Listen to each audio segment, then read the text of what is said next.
It turns out that noticing the crime is not enough. It turns out that, more broadly speaking, helping people to see that a crime has been committed is not enough.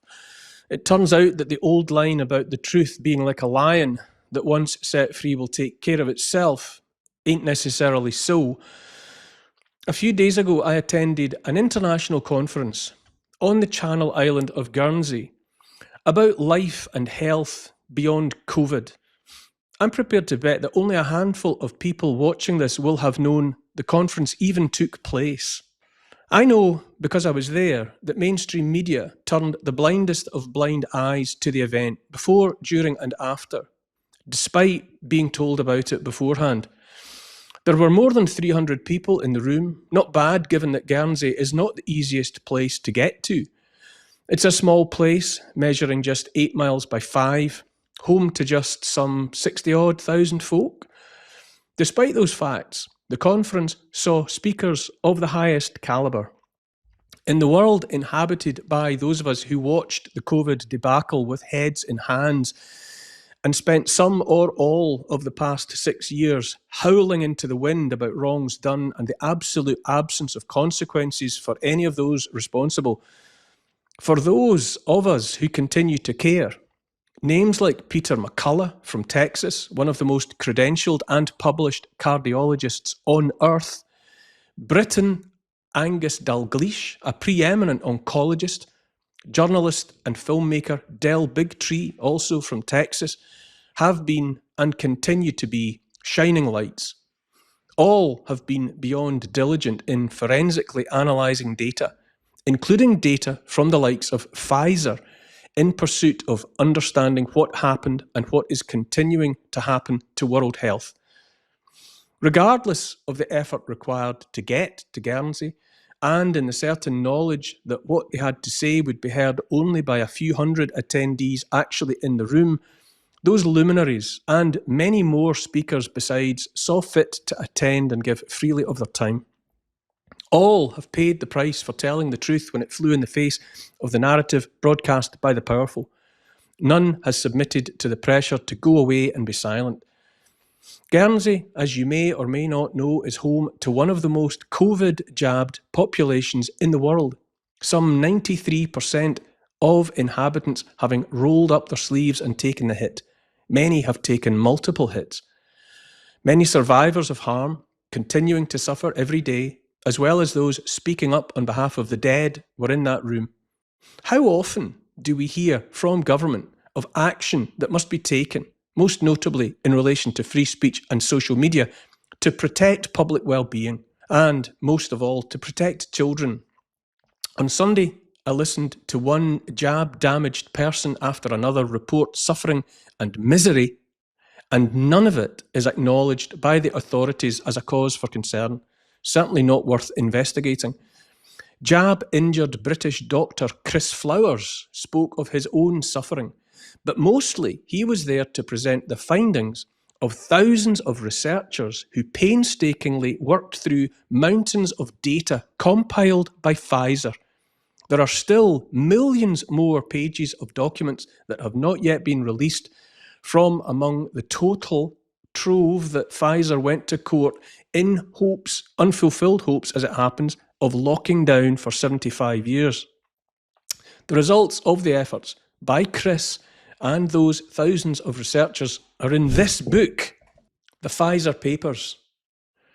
I say again, the information in here is Pfizer's own, what they knew in advance of a single jab being administered to a single human being. I'm going to read some of it. Every time your phone connects to public Wi-Fi, anyone nearby could snoop on what you're doing. Hackers can steal your information, passwords, photos, and bank details in just seconds.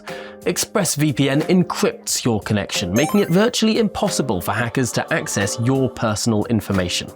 ExpressVPN is so easy to use. With just one click of a button, you're protected. Streaming, banking, or shopping, you can switch between high-speed servers worldwide in seconds, and your connection never slows down. Click the link in the description or scan the QR code to get up to 75% off, plus 4 extra months free, all backed by a 30-day money-back guarantee. Protect your online life today.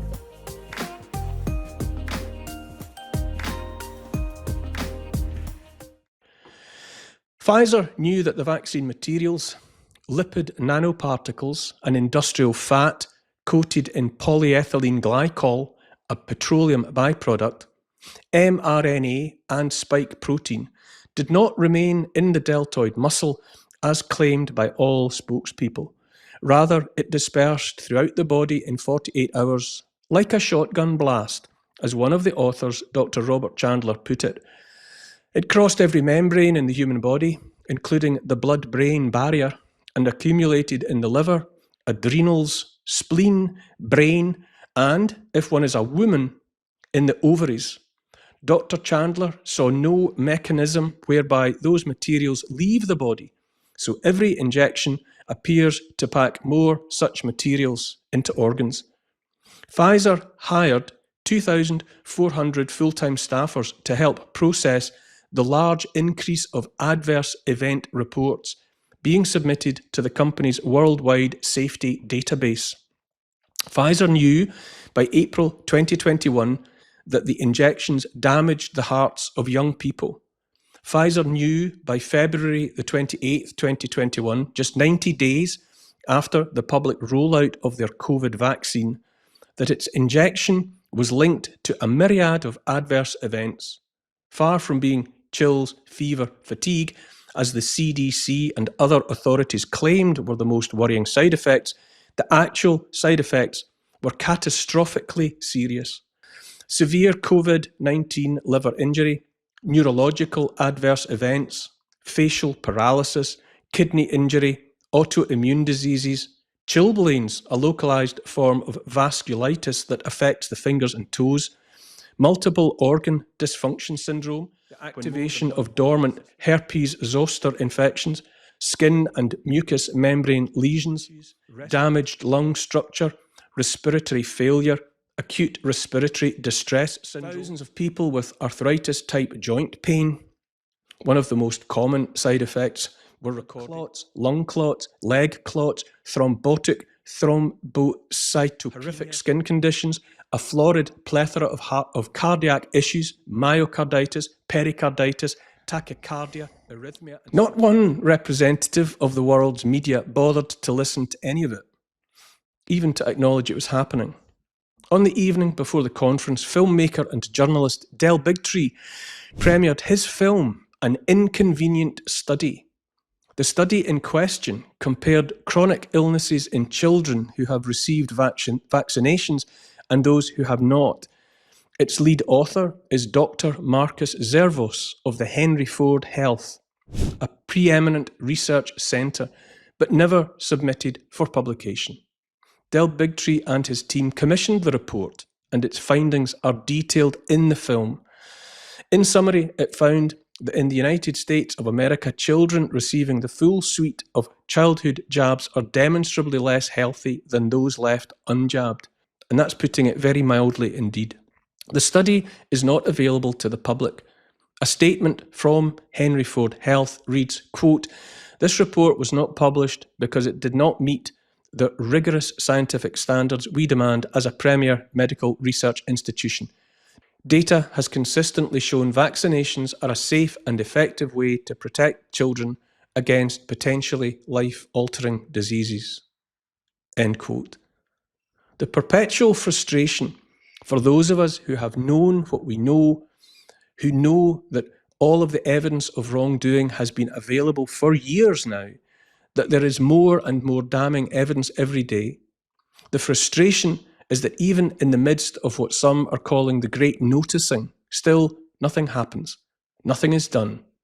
Those who took part in the debacle, loudly cheering on or downright bullying those who suspected and then knew and then proved beyond reasonable doubt that harm had been done, not by accident, but by those knowing what must happen. those individuals are still where they always were. The truth is indeed out there, but many, many more people apparently have to see it. It appears that just noticing is nowhere near enough. The sad fact is that we may be mistaking noticing for taking action. If we are not careful, we might notice ourselves to death. Watch an inconvenient study. Read the Pfizer Papers. See for yourself.